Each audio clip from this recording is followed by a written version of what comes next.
ഞാൻ പ്രൊഫസർ മാത്യു കോര. വിദ്യാഭ്യാസം പണസമ്പാദനത്തിനുള്ളതല്ല, മറിച്ച് ജീവിത വിജയത്തിനുള്ളതാണ്.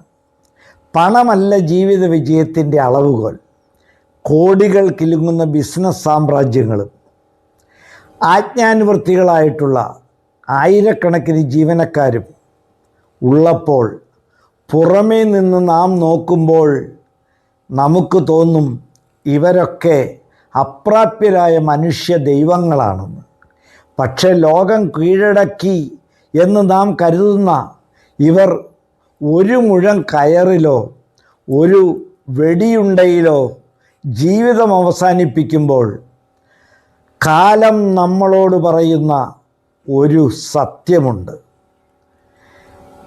മനസമാധാനമില്ലാത്ത പണം, ആ പണം വെറും ചാവു തോട്ടമാണ്. തകരുന്ന തണൽ മരങ്ങൾ. ഡോക്ടർ റോയിയും മുത്തൂറ്റ് ജോർജുമൊക്കെ അവരുടെ മേഖലകളിൽ വൻ മരങ്ങളായിരുന്നു. ആയിരങ്ങൾക്ക് തണലേകി. എന്നാൽ സ്വന്തം മനസ്സിൽ പെയ്ത കനൽ മഴ അണയ്ക്കുവാൻ അവർക്ക് കഴിഞ്ഞേയില്ല. വലിയ കൊട്ടാരങ്ങളിലായിരിക്കാം നിങ്ങൾ, ചന്ദനക്കട്ടിലിൽ കിടന്നാലും ഉറക്കം വരുത്തുവാൻ ആ പണം കൊടുത്തു വാങ്ങിയ ചന്ദനക്കട്ടിലിന് പറ്റുകയില്ല. പ്രകൃതി നമുക്ക് നൽകുന്ന ഒരു പാഠമുണ്ട്. കാട്ടിലെ മൃഗവേട്ടയിൽ ആ മൃഗം പരാജയപ്പെടുമ്പോൾ തോറ്റോടുകയില്ല, മറിച്ച് വിശപ്പിൻ്റെ കാഠിന്യത്തിലും ഇരയെ പിടിക്കുവാൻ വീറോടെ കുതിക്കുകയാണ്.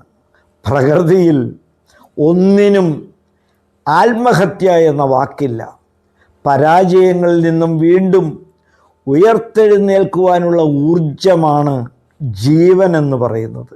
മരിക്കാൻ എളുപ്പമാണ്, ജീവിക്കാനാണ് ധൈര്യം വേണ്ടത്. അതിനുള്ള ഊർജമാണ് വിദ്യാഭ്യാസം. അതുകൊണ്ട് വിദ്യാഭ്യാസം നേടൂ. ജീവിതം പൊരുതാനുള്ളതാണ്. പൊരുതി ജീവിത വിജയം നേടൂ. നിങ്ങൾക്ക് നമസ്കാരം.